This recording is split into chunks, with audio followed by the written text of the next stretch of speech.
తనుజ గురించి ప్రతి ఒక్కరికి తెలుసు కదా. సో తను ఎన్ని ఎఫర్ట్స్ పెట్టింది, చాలా ఎఫర్ట్స్ పెట్టింది. కానీ ఏం చేద్దాం, లక్ ఉండాలి కాబట్టి తను చాలా బాగా ఆడింది. కానీ ఆడ గెలవడానికి ఛాన్స్ రాలేదు తనకి. కానీ ఎఫర్ట్స్ అయితే చాలా పెట్టుకుంటూ వచ్చింది ప్రతి ఒక్క గేమ్ లో. కానీ ఇక్కడ తనుజ ఫ్యాన్స్ ఎక్కువ ఉన్నారా, కళ్యాణ్ ఫ్యాన్స్ ఎక్కువ ఉన్నారా అని నాకు అనిపిస్తే తనుజ ఫ్యాన్స్ ఎక్కువ ఉన్నారేమో నాకు అనిపించింది అన్నట్టు. సో ఇప్పుడు తనుజ రన్నర్ గా ఉంటుంది అన్న సిచ్యువేషన్ దాటింది, విన్నర్ అవుతుందా అన్న సిచ్యువేషన్ కి వచ్చింది అన్నట్టు. కళ్యాణ్ ఓటింగ్ తగ్గుతూ వస్తుంది, తనుజ ఓటింగ్ ఇక్కడికి వెళ్ళిపోతుంది అన్నట్టు. మళ్ళీ తనుజ విన్నర్ అవుతుంది అన్న స్టేజ్ కి అయితే వచ్చేసింది. అంతేకాకుండా ఇక్కడ తనుజ గురించి బిగ్ బాస్ చెప్తాడు అన్నట్టు.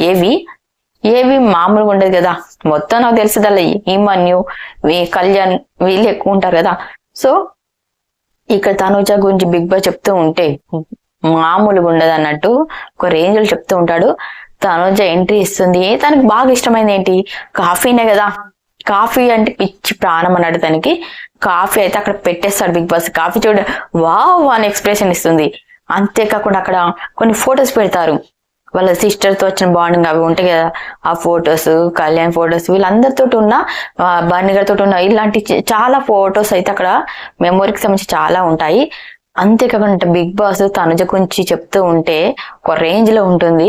మీకు బిగ్ బాస్ ప్రాంతం మీకు చూడలేనిది, కొత్త ఇది, అలాగే నటనకి ఆస్కారం లేని చోటు అన్నట్టు చాలా చెప్తూ ఉంటే చాలా ఎమోషనల్ అవుతూ ఉంటుంది అన్నట్టు. తనుజనైతే ప్రతి ఒక్క గేమ్ లో కూడా నువ్వు ఒక చిచ్చర పిడుగులా శివంగిలా ముందుకు దూసుకెళ్తూ ఉన్నావు, నేనేమి తక్కువ కాదు అన్నట్టుగా ఒక రేంజ్ లో మీ ఆటని అయితే ప్రదర్శించారు అన్నట్టు తనుజను మెచ్చుకుంటూ ఉంటే తనుజ ఎమోషనల్ అవుతూ ఉంటుంది అన్నట్టు.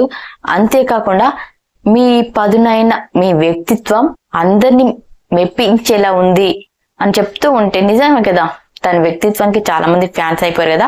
తన మాట తీరు, తనది ప్రతిదీ కూడా బాగుంటుంది కదా.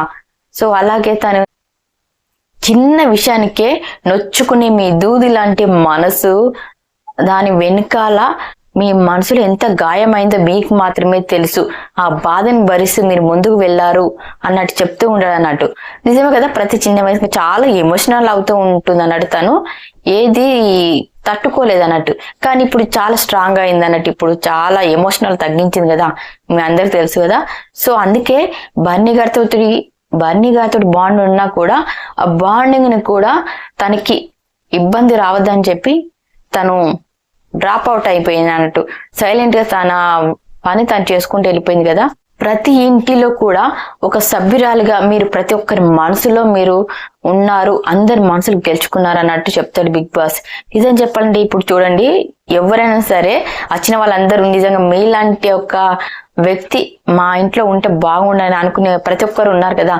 సో బిగ్ బాస్ ప్రతిదీ కూడా కరెక్ట్ గా చెప్పాడా అన్నట్టు అనిపించింది. మామూలుగా ఉండదు, ఒక రేంజ్ లో ఉంటుంది అన్నట్టు. తనదైతే మస్తు ఇస్తాడు అన్నట్టు. కానీ తనుజ ఫీల్ అవుతుంది అన్నట్టు కదా. నిజంగా తను చెప్తూ ఉంటే ఎమోషనల్ అవుతారు అన్నట్టు. ఎక్కడ పుట్టి పెరిగిన నన్ను ఎంత గొప్ప షోకి తీసుకొచ్చి ఇక్కడ నిలబెట్టారు, ప్రతి ఒక్కరు గర్వించేలాగా నన్ను ఈ స్థాయిలో నిలబెట్టారు అన్నట్టు చాలా ఎమోషనల్ అవుతూ ఉంటుంది అన్నట్టు. ఆడియన్స్ అందరికి రిక్వెస్ట్ కూడా చేసుకుంటుంది, ఇంత నన్ను తీసుకొచ్చినందుకు చాలా థ్యాంక్స్ అన్నట్టు. నిజంగా చాలా ఎమోషనల్ గా ఉంది అన్నట్టు. అంతేకాకుండా వాళ్ళ సిస్టర్ వచ్చినప్పుడు చూసారా, ఆ సిస్టర్ నాకు అమ్మ లాంటిది అని చెప్తూ ఉంటే నిజంగా ఏమన్నా ఉంటుందా. తన బాండింగ్, వాళ్ళ సిస్టర్స్ బాండింగ్ మామూలుగా ఉండదు, అంత ఎమోషనల్ గా ఉంది అన్నట్టు.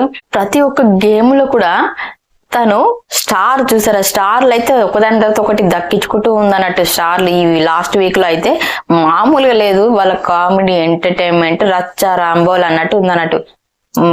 ఎంత ఎనర్జీ తోటి తనుజ అని ప్రతి ఒక్కరు అలాగే ఉన్నారు. ఒకటి గుర్తుపెట్టుకుని మీరు, టాప్ 5 లో ఉన్న ప్రతి ఒక్కరికి విన్నర్ అర్హత ఉంది.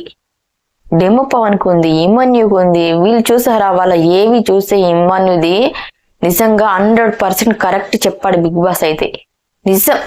కానీ ఏం చేద్దాం, అది తన బ్యాడ్ లెక్క అన్నట్టు. డెమో పవన్ అయినా సరే వీళ్ళ బ్యాడ్ లెక్క అనుకోవాలి. అందుకే విన్నర్ ఆ ఛాన్స్ నుంచి వాళ్ళు డ్రాప్ అవుట్ ఉన్నారు కదా. సో కళ్యాణ్ తనుజ వీళ్ళిద్దరి మధ్యలో ఎవరో విన్నర్ అన్న తెలియదు. కానీ ఒకటి గుర్తుపెట్టుకోండి, మీరు ఒకరిని విన్నర్ చెయ్యాలని చెప్పి ఒక వ్యక్తిని లైక్ చేసి ఇక్కడ దాకా వచ్చారు కదా. సో ఎవరో పిఆర్లో లేకపోతే ఇంకా రివ్యూవర్స్ ఇంకా ఎవరైనా సరే నెగిటివ్ చెప్పడం ఇంకేదైనా బ్యాడ్గా పోర్ట్రేట్ చేయడం ఏ విధంగా చేసినా కూడా మీరు ఒక వ్యక్తికి ముందు నుంచి ఓట్స్ వేసుకొచ్చి మళ్ళీ ఇంకొక వ్యక్తికి జంప్ అవ్వడం ఈ విధంగా చేయకండి. ఒక్క వ్యక్తికి ఓట్స్ వేసుకుంటూ వెళ్ళండి, విన్నర్ చేసుకోండి. ఇటు నుంచి అటు జంప్ అవడం, అటు నుంచి ఇటు జంప్ అవ్వడం అంటూ ఓట్స్ తారుమారు చేశారే అనుకోండి, ఉన్నది పోతుంది, అనుకున్నది కూడా జరగకుండా అవుతుంది అన్నట్టు, ఇంకేదో జరుగుద్ది అన్నట్టు ఉంటుంది. సో నేను చెప్పింది మీకు అర్థమైంది అనుకుంటా. సో కేర్ఫుల్ గా ఓట్స్ వేసుకోండి, ఒక వ్యక్తికే స్టాండ్ తీసుకొని ఉండండి, అటు ఇటు అని అనుకోకుండా ఉండకండి.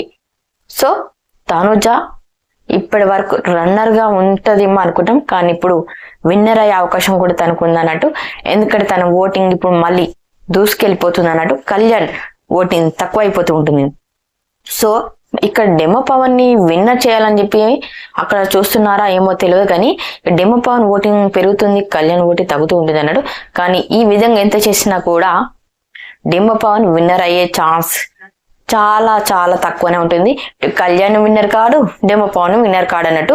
మీరు ఓట్లు అటు ఇటు వేసుకుంటే తనుజానే విన్నర్ అవుతుంది.